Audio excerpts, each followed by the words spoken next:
Hey guys, DIY Maniac John P here. A little different this video. We're not working on the cars today. We're going to be installing our wall mount for my new TV.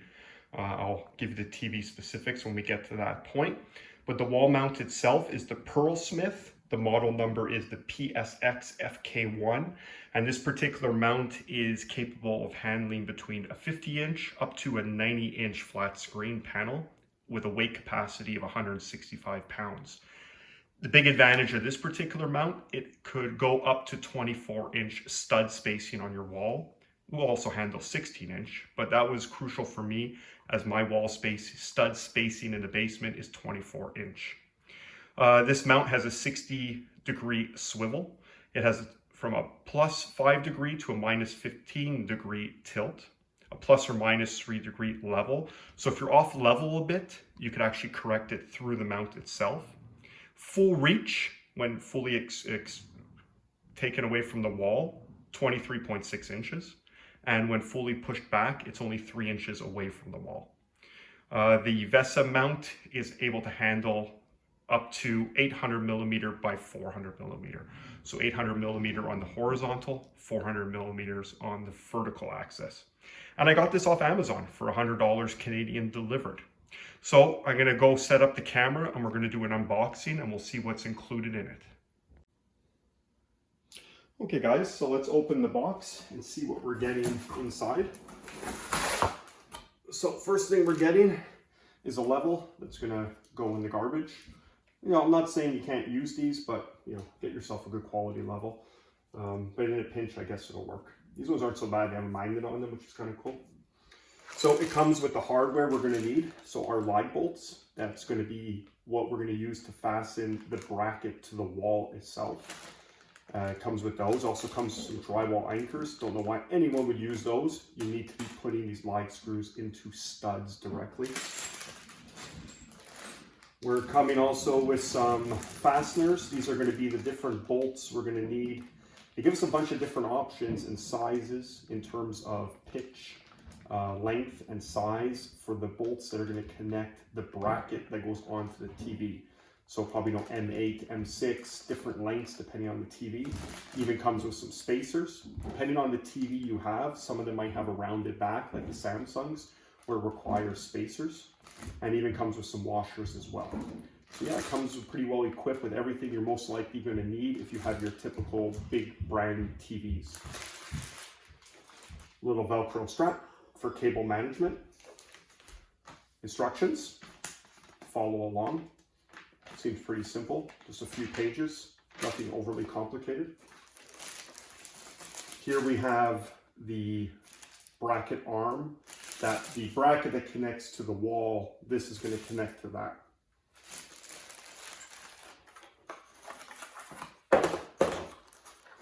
And then here we have the actual mount itself that's going to be on the wall. So you can see it here. And that's going to, with the arms to retract and go back in. And it's a sizable weight. I would say it's probably about 20 pounds. So it's not too light. We're getting some plastic finishing end caps, which is going to be for this arm here. And finally, we're getting the brackets that get secured to the back of the TV, which allow us to hang the TV from this arm here. So you can see the way it's designed with the hooks. And you have for all your different VESA patterns or spacings, like I said, on the vertical up to a 400 millimeter and on the horizontal up to 800 millimeter. So your typical TV, you know, unless you have like a 80 something inch or 90 something inch, is going to be a 400 millimeter on the horizontal. So it's going to give you some ability to slide it back and forth. And I'll explain a little more why that's necessary in some installations. And finally, non-component wise, it comes with a wall template, which is great. Because like I said, this is not light to hold it up against the wall to get everything level. It's nice that they give us a template. We could pre-drill all our holes and get ourselves set up. And then all we have to do is get ready just to lag bolt it into the wall. So I'm going to go ahead and get everything set up and I'll show you the next steps that we have to take on the wall itself. Okay guys, so I'm going to go over some fine details, but it's going to be definitely project specific throughout to Ask This Old House representing. So in my particular case, I marked my center of where I want my TV to be. I marked it with this green tape. Now, as far as the height you're going to want the center of your TV to be off the ground and how you want it centered in the room, I think most of us are going to center it in our room or at least in front of our viewing area, is going to be really dependent on the person, how far you're sitting away from the TV, how big the TV is. So, there's no real science to it. If you go online, you're going to find a lot of data and research. Really, the best technique I found online was to keep my eyes closed, sit down in the seat I normally sit in, get myself comfortable, and then open my eyes without moving anything else, right? So get myself comfortable, eyes closed, open my eyes. The point my eyes are pointing to and I'm looking at will be the center of my TV. And I find that works the best. If I went off of the calculations that I found online in terms of a standard distance off the ground, I found my TV would have been way too low. So really, that's a technique I like to use. So it's up to you if you guys want to use it as well. Now, when marking the center of the TV, that's fine. Take into account, not all TVs, the mounting spot behind the TV is centered in the TV. It's 99.9% of the time going to be centered left to right, but not on the vertical axis up and down. So just because you mark center on the wall, and if you were to put your wall mount centered on that mark, your TV might actually end up a lot higher. In the case, I think with TCL TVs, their mounting spot on the back of the TV is much lower. In my particular case, in my Samsung TV, it was a 1-inch difference. So actually, if this was my center, I moved my center up. My initial center was right here. I brought it up 1 inch to compensate for the way that Samsung TV is mounted. So look for technical drawings online. A big throw out to some of the Reddit users that helped me get the technical drawings for my TV, because some reason I have a hard time finding them. So I don't have the TV yet, but at least now with that information, I'm armed well enough to pre-mount my bracket on the wall. Now, studs. My particular installation, stud spacing is 24-inch on center. Yours might be 16, in my case 24. So I know I have a stud here, and I have a stud here. That's my 24 inches on center. So you could say, well, John, your TV center that you marked is not center between those studs. You're right, but I have no choice. I need to get my mount on 2 studs.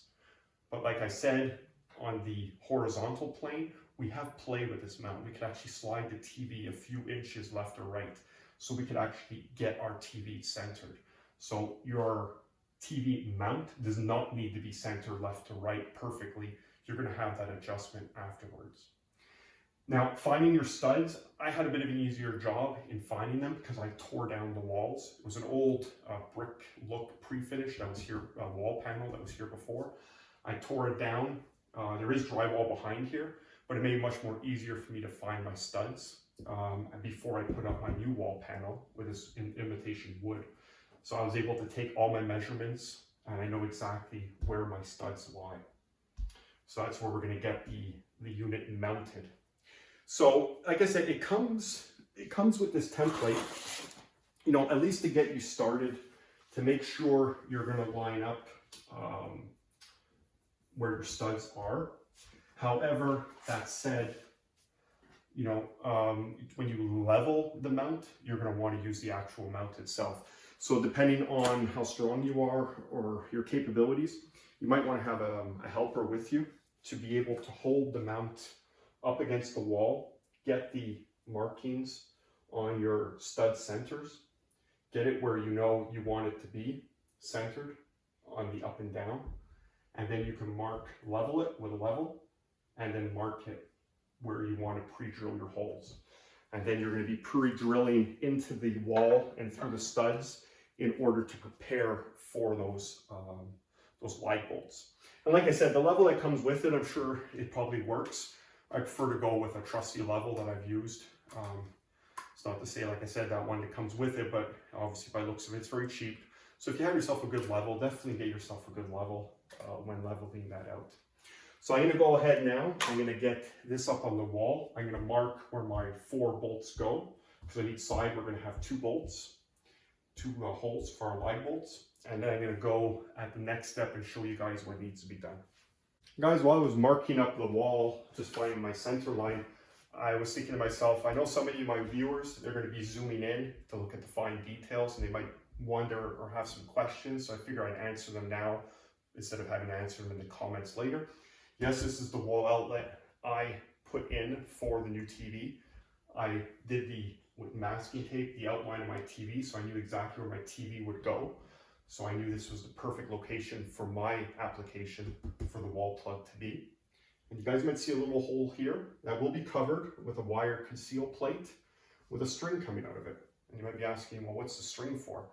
It's actually to fish my wires through. When I had the walls off, it was much easier for me to run some of this rope through the wall to where I want my HDMI, my Ethernet cable to come out into a little pony wall I'm going to be building.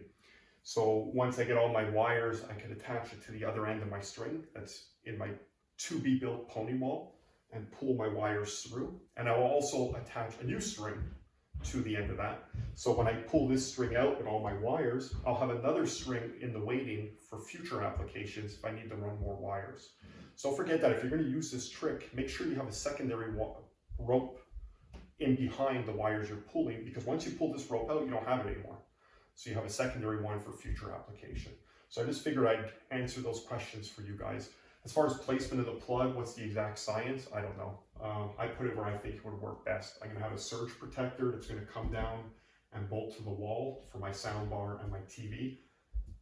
I just felt that was a good location for me. So I figured I'd answer those questions before you guys ask them. Okay guys, so I went ahead and I marked my spots where I know I'm going to have to drill. So the next step is you're going to be taking your drill. You're going to take a 7/32 bit, and it wants you to drill it 3 3/4 inches into the stud. So obviously a stud, a 2x4, if that's what the construction you have, is 3.5 inches in depth, plus your 1/2 inch drywall. So you're pretty much going to be going almost through that stud to allow that light bolt to go in. So definitely, you know, when you're going at it, make sure you're keeping that drill straight and mark the length of your bit. I have about pretty much close to 3 3/4. I'm a little bit shy, but should be okay. So I'm going to go ahead and drill those holes, and then we're going to start mounting, or I'll show you how to start mounting that bracket to the wall. Okay guys, we're all mounted to the wall and nice and level, perfectly level. I usually take pride in how level I can get things. You do have a little bit of adjustability. If you're off level a little bit, the holes for the light bolts are a little bit larger than the light bolt itself. Not much though, maybe 1 millimeter or 2 maximum. So if you do need a little bit, but like I said, there is a tilt when the TV is mounted that can also correct any out of level that you are, but try to get it as close to level as possible. So here you can see the wall mount is all on. The next stage is the bracket that's going to receive the TV. So if you look on the back side of it, you can see there's a little tab sticking out, and that gets received into this notch over here. So basically keys into it. And then on the bottom, you have 2 little screws that are pretty much going to lock it into place here. And that's what's going to give you that tilt, basically up or down to make it level. If you see here, there's a slot that's going to allow those screws to slide 3 degrees left or right. So like I said, if you're out of level a little bit, don't panic. You do have some adjustability there. So that's pretty much going to go on like that. And then, like I said, 2 little Phillips or maybe 10 millimeter fasteners in the back that you're going to tighten. For anyone wondering, the light bolts are a 1/2 inch hex head or 13 millimeter, as we know those are the same size. So once you get that on, you can then proceed to put these end caps, and the end caps get fastened as well with the screws here. So I'm going to leave the video here. Oh, one thing I wanted to add, if in the beginning I made mention that there were drywall fasteners. Those are not for drywall. I want to give the company credit. Those are for if you're fastening the mount to concrete, just so you know. So I'm going to finish it here. The video won't end here though. It's going to pick up in about 4 days when I receive my TV. So I'll leave you guys in anticipation. I already told you it's a Samsung, but I didn't tell you what size yet. So when that comes in, I'll pick up the video and show you the TV and show you the final installation onto the wall. But overall, I'm really impressed with the construction of this mount for $100. Yes, you could probably find, you can find cheaper on Amazon, but this company is very well, has a very good reputation online, a lot of good stuff written about it, and I could definitely see it in the construction. And it's backed by a 3-year warranty, I believe. I want to say it's 3 or 5. So definitely looks like a very well-made product. So guys, thanks for watching, but like I said, the video doesn't end here. I'll be popping back and we'll see the TV. Hey guys, so I'm back, and as promised, we're 3 to 4 days later, and I've taken delivery of my new TV. So drum roll, 75-inch Samsung Q60 QLED TV. So I went ahead and installed the brackets on the back of the TV, as you can see here. With this particular model TV, I didn't need any spacers to space the bracket away from the back of the TV. Samsung already puts on the top one a little bit of a built-in spacer, so your brackets already sit nice and straight. So I bolted it in. You want to always make sure when bolting it in that you're getting a healthy amount of threads into that TV. You don't want to bottom them out and still have play in the bracket, but you definitely don't only want, 1 or 2 millimeter of thread going in that TV. You want to get a good healthy bite on it. So the brackets are on, and as you can imagine with a TV of this size, packaged weight 105 pounds. Delivery guys brought it down to my basement for me. TV weight, it's like 75 pounds. Yeah, it's like 30 pounds of packaging. And believe me, you can see the big box that it comes in. The cardboard is heavy. So it's a 2-person job to get it up on the mount. So there's the mount there. I spaced it, luckily, with the full motion mount, I'm able to bring it away from the wall a bit to give us an easier time. So it's definitely a 2-person job. So I'm gonna have my wife help me. We're gonna lift it up and put it on, and I'll show you once it's installed. Okay guys, so the TV is mounted, as you can see, really not that hard. Myself and my wife easily picked it up and hung it onto the bracket. So really, I was a little concerned about that, doing it with my wife, but no problem at all. So TV is mounted, hung onto the bracket. Like I said, I showed the full motion mount. And the only reason I got that was so I can move the TV away from the wall for attaching wires and cleaning in behind. I don't think I'm really ever going to be articulating it for viewing. So one thing to keep in mind, once you get it mounted and the weight of the actual unit is on the mount, you're going to have to readjust your tilt, the way it's tilting front and back, and also your tilt in terms of left to right. Depending how it's on the mount and the weight of the TV, it's going to change that. One thing I also noticed is depending if you have the TV brought out, so you're using basically the mount to retract it from the wall, that will unadjust your settings. So what was happening was I was trying to set my tilt left and right, and I had it retracted so I could get in behind those screws easier. And I got it level, and then when I pushed it back, it was out of level. So that's one thing to keep in mind. I guess the weight of the unit on the mount itself, because I have it shifted a little bit off-centered on the mount, it's putting some flex on it. So something to keep in mind. So try to mount it where you're going to keep it, adjust your tilt when the location you're going to be having the TV majority of the time. So right now I have it perfectly zeroed out left to right, and front to back I'm zeroed out. So honestly, I'm really happy with the mount. I'm really happy with the TV as well. I can't give an honest review of the TV just yet, as I just got it. I haven't really had time to play around with it too much, but that's for another video maybe. So anyways guys, that's just quick and easy of how I installed the mount and the mount I went with. And so far I'm pretty happy with the results I got. So thanks very much for watching, guys. If you have any questions, comments, definitely leave them down below. If you'd like to see maybe a more in-depth video on the TV itself, once again, the Q60 Samsung QLED TV, let me know. I could definitely make one for that. So thanks for watching, guys, and we'll see you soon.